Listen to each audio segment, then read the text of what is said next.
Hello, class. It's good to be with you. I want to spend a little time here building some historical context. As I've mentioned, we're trying to understand some of the events and recent experiences that have been happening in the United States during the late 19th and early 20th centuries that really set the stage for World War I, our topic in chapter 21.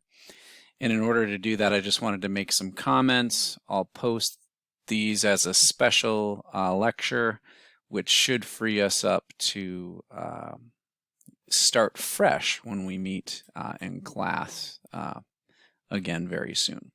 So a little background.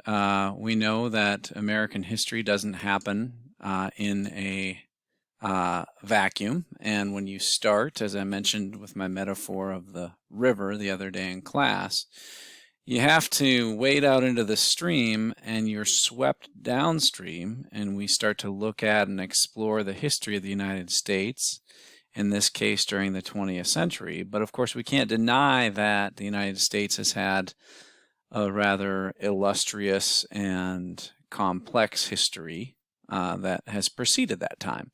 So here I'm just going to highlight a few things. And I want to just point out that during the middle of the 19th century, and many of you have already studied this probably in earlier history courses, the United States experienced a period of tremendous physical expansion. Historians and even Americans of that time sometimes refer to this process as manifest destiny. And it became sort of a narrative and even a mythological concept. But many Americans felt that this was not just myth, but in fact truth. And this idea behind manifest destiny, that the United States, particularly European Americans, were predestined or ordained to inhabit the vast expanse of North America. And so this process, of course, in Manifest Destiny, there wasn't often a reference to the fact that tribal peoples had been inhabiting those lands of the North American continent for thousands of years. That was oftentimes not a featured part of this Manifest Destiny, other than perhaps it gave some sort of sanction or it gave some sort of permission for European Americans, who many Americans in the 19th century would have said European Americans possess the appropriate technology, sophistication, culture, ideology, belief systems that would in fact entitle them to inhabit the lands of North America. And so this manifest destiny oftentimes played itself out at the expense of other groups within North America. Again, Native Americans, the Mexican people who were initially a colony of Spain, but once they achieved independence in the 1820s, had a period of 30 or so years where the Spanish, or the Mexican land claim extended well up into California, modern day California. From 1846 to 48, the Mexican-American War would result in the northern portion of Mexico being overtaken and claimed by the United States. And that wasn't all. There was also the Louisiana Purchase that had happened decades before.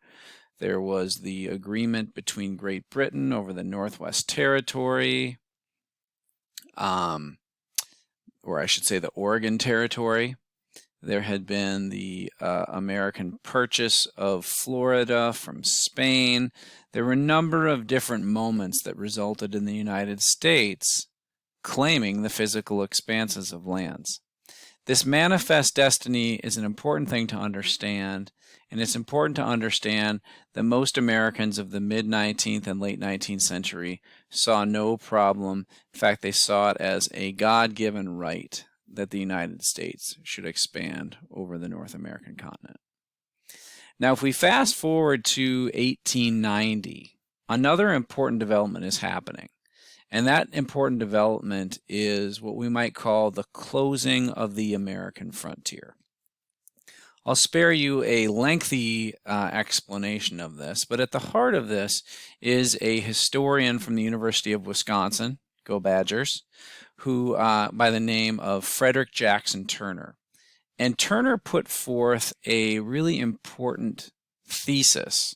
It became known as the frontier thesis. And the idea was that based on the census records for the year 1890, many of you probably know that in the United States we conduct a census every 10 years, and that census is the basis upon which we, among other things, distribute political representation within our democratic Republican form of government, right? If we say that certain states in the country are more populous and therefore have more representatives to represent their more populous states in the House of Representatives, then we have to have a system by which we determine and allocate that representation based on population. The census helps us do that. But there are all sorts of interesting data points that come from a typical census, and historians, sociologists, political scientists, economists, all sorts of different disciplines will sift through these data of a given census to help them better understand changes that are happening in our country and beyond. Well, not beyond our country, but they'll use it for purposes that aren't just strictly related to the interests of our country. Okay, so in 1890, Frederick Jackson Turner looks at the census data and says, you know what, my fellow Americans, based on the settlement patterns and population densities that are happening throughout the American West, we can no longer say that we have a frontier of American land. It's been saturated. It's been spoken for. The people have now inhabited that vast expanse that we once thought was a really important factor of 18th and 19th century American life. So what this means is it causes sort of a anxiety. We could call it a frontier anxiety, because the frontier was it was a lot of different things. One, it was a resource base for things like timber, for cattle grazing. It was a resource for gold mining, other precious minerals. It was essentially what the railroads, the early transcontinental railroads of the mid-19th century, were trafficking raw materials from the west to the east. So if the frontier is closing, does this mean that the resource base of the United States is soon to be diminished and perhaps reduced to something closer to zero? What will that mean for American manufacturing and the industrialization process? That was one concern. But for Frederick Jackson Turner, the issue was even more one of American identity. His argument was it was the experience of settling the frontier as European Americans, successive generations of European Americans moved and pushed farther west. They were being essentially taught how to be American. They were being taught self-reliance, rugged individualism.